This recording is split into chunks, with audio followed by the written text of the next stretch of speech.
Sir आज देवजी पटेल के नामांकन रैली में आप पहुंचे हैं, किस तरह का माहौल है?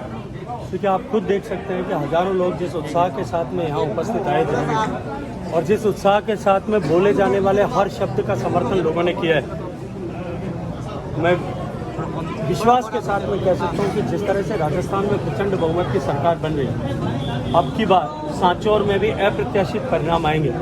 सांचौर के लोग अब की बार जाति के बंधन से ऊपर उठ करके, धर्म के बंधन के ऊपर उठ करके, ऊंच नीच और गरीब अमीर के बंधन से ऊपर उठ करके केवल और केवल एक लक्ष्य, इस सांचौर से भ्रष्टाचार समाप्त करने के लिए, इस सांचौर में सुशासन का राज स्थापित करने के लिए, इस सांचौर के विकास के लिए और नए बने सांचौर जिले को समग्र रूप से विकसित कर सके, इस उद्देश्य के साथ नर्मदा नहर परियोजना के पानी का डिस्ट्रीब्यूशन मैकेनिज्म सही हो सके, इस लक्ष्य को लेकर के जो है सांचौर के लोग मतदान करेंगे।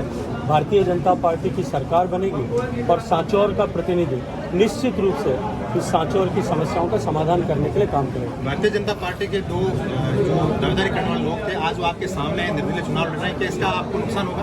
देखिए, भारतीय जनता पार्टी का कार्यकर्ता किसी व्यक्ति का कार्यकर्ता नहीं है, वो विचारधारा के साथ में काम करता है, विचार को पुष्ट करने के लिए एक लक्ष्य को लेकर के काम करता है।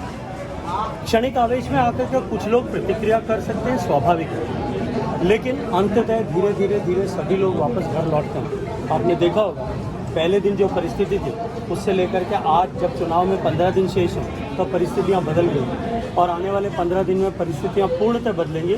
देवजी पटेल बहुत बड़े बहुमत के साथ में विजयी होंगे। कांग्रेस के विधायक मलिंगा, जिन्होंने एक आईएन के साथ में जिस तरह मारपीट की थी, उसको अपाइज कर दिया था, आज उसको आपने भारतीय जनता पार्टी में शामिल करवा दिया, क्या वो अभी गंगाजल से मिल गया? देखिए, अभी तक उस केस में किसी तरह का चालान नहीं हुआ। जो फर्स्ट एफआईआर दर्ज हुई थी उस एफआईआर में किसी भी का नाम नहीं। जैसे एएन के साथ में मारपीट हुई थी, ऐसा तो नहीं हो सकता कि वो एएन अपने विधायक को नहीं पहचानता, जबकि वो इतने वर्षों से वहाँ पोस्टेड था।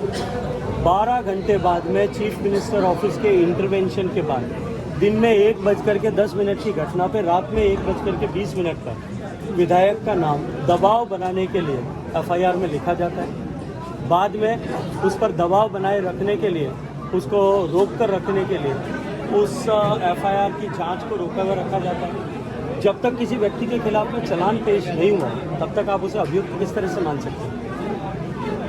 जांच अभी हो जाने दीजिए, जांच के बाद में इन सब विषयों पर निश्चित रूप से बात ईडी के अधिकारी को ऐसे भी नहीं गिरफ्तार कर। मैं इस पर टिप्पणी नहीं करना चाहता, मेरी जानकारी में नहीं है, लेकिन इतना अवश्य है कि ईडी ने राजस्थान में कम से कम भी अब तक 16 किलो सोना भ्रष्ट अधिकारियों से और भ्रष्टाचार के पैसे रखने वाले लोगों से बरामद किए, करोड़ों रुपए बरामद किए और अभी तो तार जांच कुछ कदम चले और तार कुछ ही लोगों से जुड़े।